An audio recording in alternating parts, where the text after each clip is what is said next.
So I'm TJ. Nice to meet you all. I'm here to talk about how I kind of lost my passion for programming and development and how I managed to find it again. Now, I started out programming when I was about 7. That's almost 30 years ago. And back in those days, we used to type in code from a book in order to play games.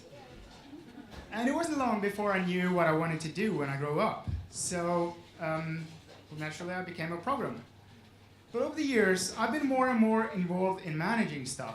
And that kind of took the fun out of doing programming. I didn't have the time, and it was just basically had a hard time doing it.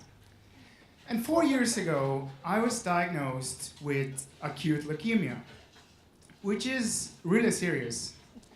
Luckily, it turned out to be a false diagnosis, but it still forced me to think about what do I want to do with my life?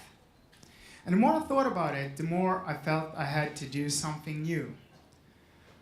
And a long story short, I ended up getting a job in a company called Oceaneering.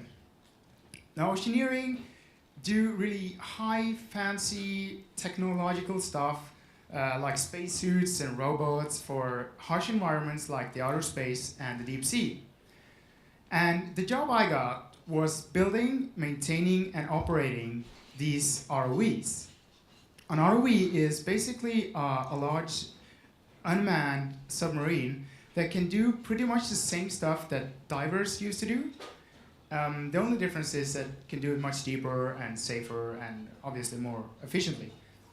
So you can think of it kind of like playing a PlayStation game, only with millions of dollars at stake and normally a very eager client waiting behind your back to get the job done. And in the beginning, it was really scary being a complete novice again, while everyone else seemed to have really solid experience in robotics, automation, aircraft mechanics, and you name it. But it turned out to be one of the best experiences I've had because I got to learn a whole bunch of new and really cool stuff that no one else have seen. And it turned out there was actually quite a lot of familiar stuff as well for me. Like, for instance, commuting. It takes about the same time to get to work. And it has about the same level of comfort. And about the same level of noise. Is it just me, or is it the bus here in Sydney just awful? And complexity, of course. Complexity that's built by someone else that you have to maintain with inaccessible and incomprehensible documentation.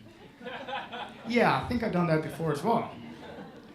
And just like there's legacy stuff in programming, there are, of course, legacy stuff in ROV business as well. So I never thought I would use my DOS skill ever again, but it was nice to be the expert in at least one area.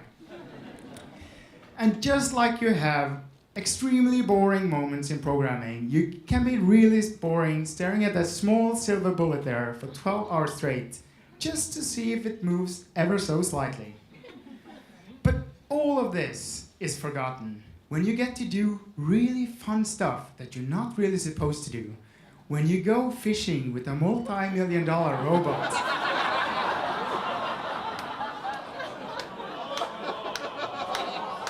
For deep water fishes that you normally don't see.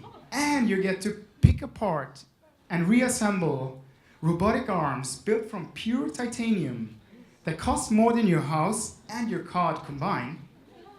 And you get to play with them afterwards. So that's pretty cool. Working offshore in Norway basically means that you spend 2 weeks offshore and 4 weeks at home. So I actually managed to keep my old software job while I was at home. But it was kind of hard keeping 2 full-time jobs, 3 kids, and a wife and everything, so I had to make a choice. And faced with the reality of actually leaving software development for good, that's when I finally realized what I really wanted to do. And it's been there the whole time.